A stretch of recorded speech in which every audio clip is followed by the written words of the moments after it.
first off, I want to thank all of you, all of the participants here to make it out to the first ever G1Sports 3-on-3 tournament. But also special thanks to Calvin for providing the second 3-on-3 tournament. I would like to give a special thanks to Calvin. Calvin, where are you at? Stand up. Thank you, Calvin, for allowing us to play here in Alameda. Sean, Russ, everybody who was part of setting this up, much thanks to from all of us to you. Because if it wasn't for your efforts, then I don't know what we would actually do. But thank you for your commitment. Thank you for getting the food. And so at this time, I'd like to introduce today's special guest speaker. So I actually had the privilege of listening to him speak several months ago at my church in San Bruno. And his message was a blend of the gospel that's moving along with heart-wrenching stories from other people that he's come in contact with. And it's really a story of redemption. It's a message to where no matter what, that there is hope. It just depends on where you can actually find it. And so before I introduce him, I'd like to say that he is a man of the Bay Area. He's been serving at various ministries within the Tenderloin District of San Francisco for about 15 years or so. He started off at City Impact. I believe you're at City Team right now. And he also started an organization in 2017 called Mobilize Love. And Mobilize Love is exactly what it says it is. Actually, it's mobilizing the gospel through serving the underprivileged, serving the needy, serving the disenfranchised through the city of San Francisco. And we just got word that he recently got funding for all of those vehicles that will be up and running very soon. And as they provide shampoo, like hair washing, they provide services for grooming, for food. What they're actually inspiring is hope. It's a message of hope that is being lived out. It's not just being spoken, but it's actually being worked out in this world. So he's married to Corey, and they have 4 kids. He actually has the kids here today. So he has 4 children are Malachi, Micah, Maya, and Levi. So without any further introduction, I'd like to introduce Christian Huang.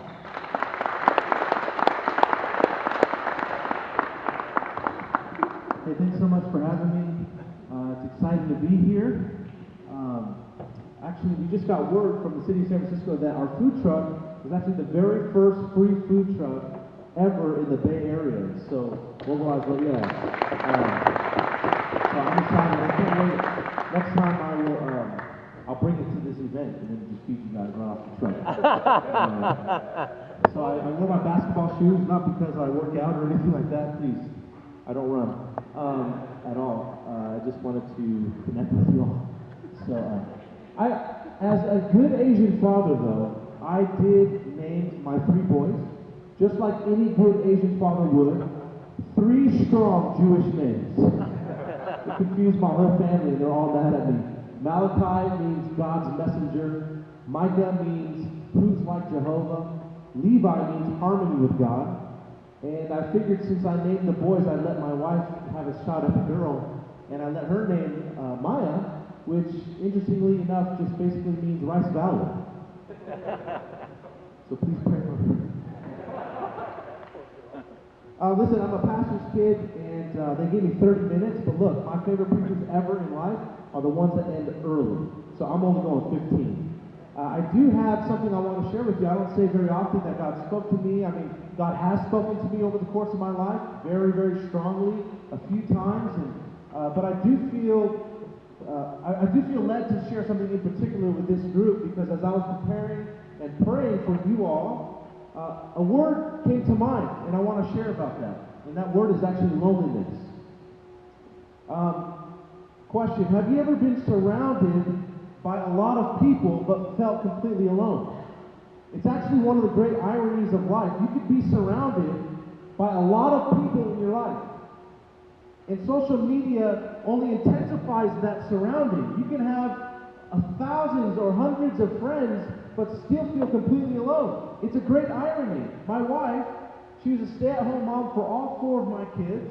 So she stayed home with all 4 kids as they grew up, and she's discipled them really well. They're really well behaved, at least 70% of the time. And I would come home and she would say, "I'm so lonely." And I'm like, "How could you be lonely? You have 4 kids all day bugging you." And she would say, "No, I feel lonely." And I remember when I was at City Impact, we had grown the organization to where we had 47 staff and 30 interns. We were mobilizing 10,000 volunteers, serving 8,000 people every single month. And yet, when I was leading that whole movement, interestingly enough, it was in the midst of that, I actually felt the loneliness. I had 47 staff, 30 interns, hundreds of volunteers, reaching thousands of people, and I would go home and feel so lonely inside. It's a great irony. Why is that? Well, let me tell you why. Because loneliness isn't about physical proximity. You can be right next to someone, married to someone for 20 years, you can be physically right next to them, and yet be worlds apart. Because loneliness is not about physical proximity, it's about emotional connectivity. Are you connected at an emotional level? You see, deep down inside all of us, we have a need for intimacy. That's what we all crave. If you actually just sat down in life, like I've done this many times where I just sat down and go, what is life about? And for me, it really boils down to 4 things. Love God, serve people, eat well, very important, and enjoy life. Love God, serve people. That, for me, that's what filters my mind. When I get out of control and my schedule gets out of control, I sit down and say, okay, what is this? What really matters? Love God, serve people, let's eat well, and let's enjoy life. That's what I do. But deep down inside of all of us, if you go even beyond that, if you go to the baseline need for every single one of us, whether you're a man, you're a woman, you're a child, or you just recently retired, it doesn't matter, the baseline underneath all of our lives, we have a need for intimacy. We have a need. We want to be known. We want to be loved. We want to be connected to someone. That's what we're all looking for. In fact, the most recent research shows that loneliness is now an epidemic in the U.S. and other developed countries. Today, the average American only has one confidant. One confidant. A confidant, by the way, is someone that you can share your problems and your issues with. I like to say a confidant is someone who knows the things that you're afraid other people will find out. Let me say that again. A confidant, in my opinion, is someone who knows the very things that you're afraid other people will find out. My question is, do you have someone like that in your life? Do you have someone that knows the truest you, the real you? Someone to share your troubles with. That's down. Listen, by the way, the research shows that number is down. The average right now for the American is they have one confidant, but that's down from 3 since 1985. And if the average is 1 right now, that means there's a lot of people that have 0 confidants in their life. A lot of research, scientific research, shows that loneliness is terrible for your health. In fact, it is worse than smoking 15 cigarettes a day. Don't ask me how they come up with that research, but that's the actual research right now. That loneliness is worse for your health than smoking 15 cigarettes a day. It's associated with greater risk of depression, dementia, heart disease, and anxiety. Loneliness doesn't just create a collection of sick people, it creates actually a weak society. Now, I'm not here to just deliver bad news and to point out what's wrong with us, because we all know what's wrong with us. We don't need no preacher or anyone to tell. We all know what's really going on. I'm actually here to inspire some hope. Because if the issue is loneliness at the baseline, especially when I look at this age group of men, and I know there's some women and some children present, but generally speaking, this is a free tournament for men, and when I look at this age group, man, I look at this is the prime years that most of you will actually start to feel alone now. And I'm here to tell you what is then what is the solution for the issue? If the issue is loneliness, what's the solution? It's one word: intimacy. Intimacy is the total opposite of loneliness. The ingredients of intimacy is security, love, trust, camaraderie, transparency, openness, vulnerability, forgiveness, intimacy is what we all crave. Now, where does that come from? Deep down in our heart, when we're craving intimacy, we want to be known. Where does that actually come from? I'll tell you where it comes from. It comes from God. Now, we may not have the same beliefs. I believe in Jesus Christ. I believe in the Bible. I believe God is the one true God. You may have a different belief, but let me just tell you this. Deep down inside, where does that need that you have for intimacy come from? It comes from God because we're made in His image, and God in Himself is a community. He is Father, Son, and Holy Spirit all in one. God is a community amongst Himself. And so when we're made in His image, we have that same hole in our heart that says we need intimacy. Excuse me, God does not have a hole in our heart. We have that. We're made in His image because we desire intimacy. I just want to read this scripture in Ecclesiastes 4. Man, I think about this a lot of times when I see people walking up and down San Francisco. They're walking alone. I think about really how lonely San Francisco is. 850,000 residents, 7,500 homeless, and yet it's one of the loneliest cities in America, I'll tell you that. I think about Ecclesiastes 4, and this is what the reader and the author said. He said, again, I saw something meaningless under the sun. There was a man all alone. He had neither son nor brother. There was no end to his work, yet his eyes were not content with his wealth. For who am I working for, he said. Why am I depriving myself of enjoyment? This too is meaningless. It's a miserable life. Two are better than one, because they have a good return for their labor. If either of them falls down, one can help the other up. But pity the one who falls and has no one to help him up. Also, if two lie down together, they can keep each other warm. But how can one stay warm alone? Though one may be overpowered, two can defend themselves, and a cord of 3 strands is not quickly broken. The writer of this scripture is saying this: pity the person who falls down in life and doesn't have someone to help them up. Pity the person who is working alone. Have you ever tried to move, seriously, a couch in a San Francisco apartment alone? It is impossible. You need another set of hands, and so it is with our life. We can't do it alone. I worked in the Tenderloin for a total of 17 years. Tenderloin District of San Francisco, one of the craziest places in America. And I've been to Skid Row, I've been to New York City, I've been to the Bronx, I've been to Harlem, but the Tenderloin is crazy. And I was 17 years going door to door, building friendships with people. My friend James, addicted to crack, 43 years. My friend Tom, man, an alcoholic for 14 plus years. And underlying all of their stories, they're just medicating themselves because they haven't hurt. It's just like most of you here, you'll probably go home, pop at least 4 to 6 Advil. Y'all know you're hurting right now. You weren't hurting while you were playing because that's called adrenaline. But now it's halftime. You know you're hurting. What do you do? What do you do when you're hurt? You pop Advil. So don't ever judge an addict, folks. Because when they're drinking and when they're smoking out, I'll tell you, it's the same thing. They're just medicated because they're hurt. And those are my friends, and I hear their stories.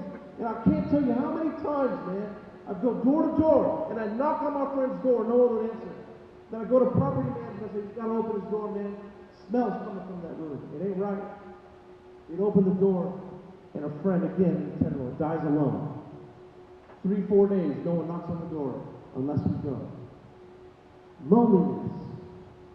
Pity the person that dies alone in their room in the Tenderloin. Pity the person that is alone and struggling with their life and they don't know who to call upon. Well, I'm here to inspire hope. One thing I want to share with you, my kids are present. I know there's little kids present. I won't go into detail. My kids, in fact, ask me all the time, Dad, when are you going to tell us your full story with all the details? I said, no, not until you're 21. You can't handle the details. But over 16 years ago, I hit rock bottom myself. I had a gun in the glove box. I was going to end my own life. Right on the streets of the inner city. That's where I was 16 years ago. I was already married. I already knew Jesus. I already had one kid, Malachi. He was born already. I knew Jesus personally, and yet I was all alone, and I was about to end my own life. But that's when I physically, personally met Jesus. I'm telling you, man, he came into my car. The Holy Spirit filled my car. And that's when I knew that this book that we call the Bible, it's not just a collection of stories. This book that we call the Bible is not just a bunch of just principles to live by so God can bless your business. Man, screw that. This Bible came alive. And Jesus became real. And he saved my life. People pat me on the back, oh, I love that you're doing this for the inner city. I love that you're doing... Look, I'm not a good guy in and of myself. I want to be just like you, man. I want to get wealthy and retire and go to Hawaii. I do. Why do I go out? Why do I have to tell people? Because I experienced it myself. I was at the end of my rope. I was lonely. I had no one. And Jesus showed up. My wife, she came back to me. My best friend, Visma, he showed up in my living room, and he sat down on the floor, and he said, I don't care what anyone says, man. I'm going to stay in this living room for however long it takes for you to break out of this, and I'm with you. 3 people in my life came. It was Jesus, my wife, and my best friend, V. My question is to you, do you have someone? Do you have someone? My call to action is this. Today, you may resonate with what I'm talking about. See, some of you, you're surrounded, but you feel alone. Others of you, you're great. I mean, you have really great relationships, you have great friendships, and still there's something lacking. You know why that is? Because today, I'm not just advocating friendship. I'm not saying, hey, let's cuddle up with your brother next door right there. Why don't you guys go camping together? No, I mean, that's weird. I'm not just advocating friendship and relationship and community. I'm actually addressing the underlying issue. The first thing you got to look when you feel lonely is, are you right with God? Do you know God personally? Do you know Him intimately? Does this progression sound familiar to any of you? There's a deep need inside of your life, especially with men. Why men? Because there's a gap between who we really are and who we know we should be, or who we perceive to others that we are. And there's this gap because people perceive you one way, very successful, you have it together, great family, great job, great career, but then you really know the real you. There's this gap. And the thing is, what do you do with that gap? You gotta fill it with something.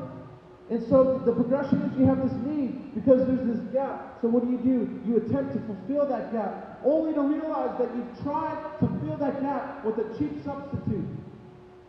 Let me tell you, things like food. See, we may point at an alcoholic and say, what's wrong with you? Pull yourself up by the bootstrap, put down the bottle and get a job. But some of us are addicted to food. Drink. Pornography. What we're trying to do in those moments when we're trying to fill our lives with that, there's a gap and we're trying to fill it, but guess what? It's a cheap substitute. And it sometimes actually makes you feel worse at the end because we're creating this intimacy. Does anyone love me? Does anyone know me? Traveling.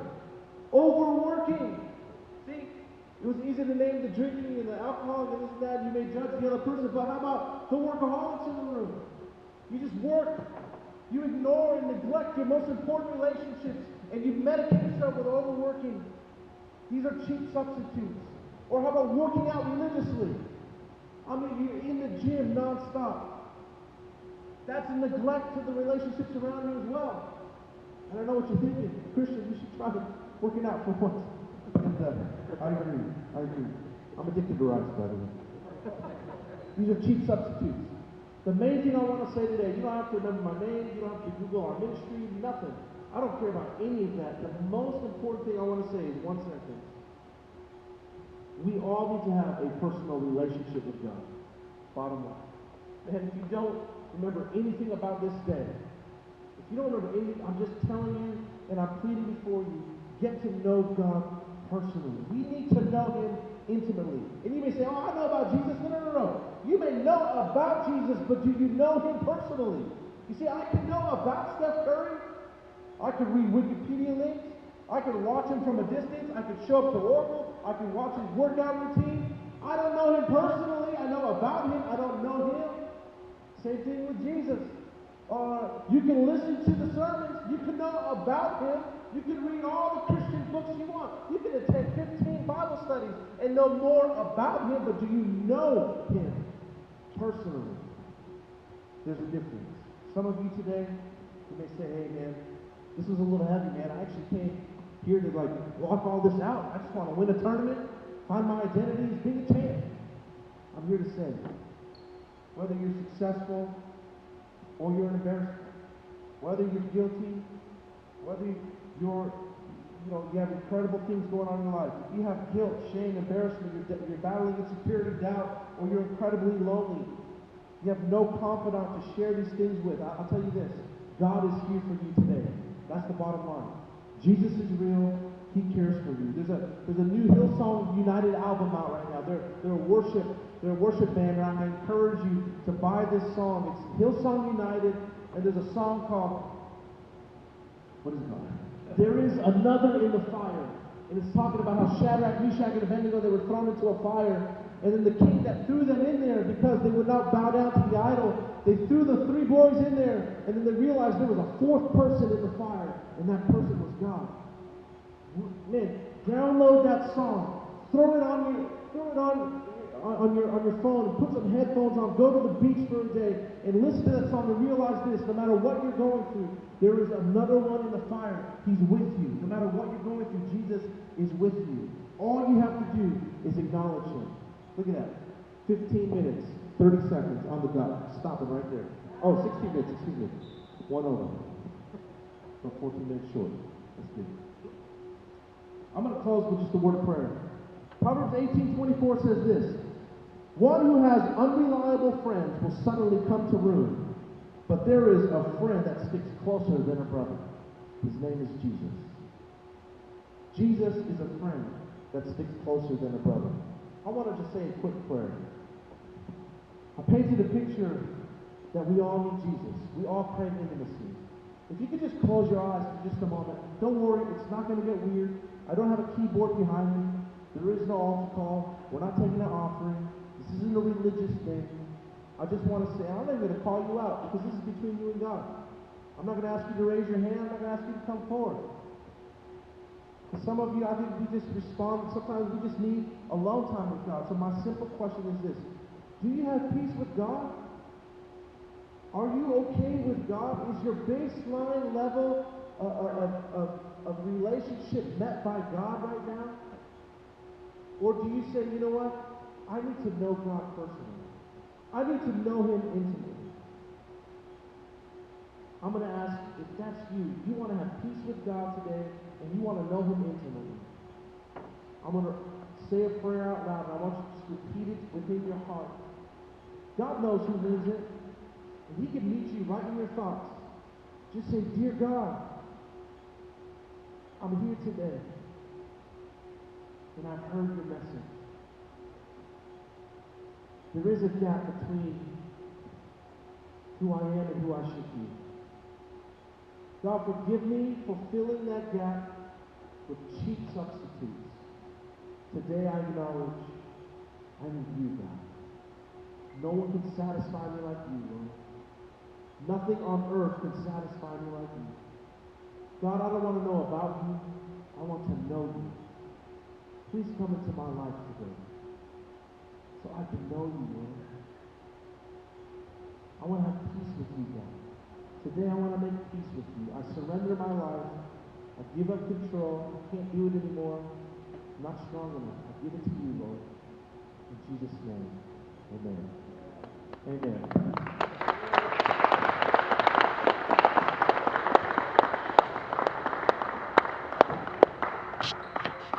You got an iFi camera? No, this. Oh, what this? This one's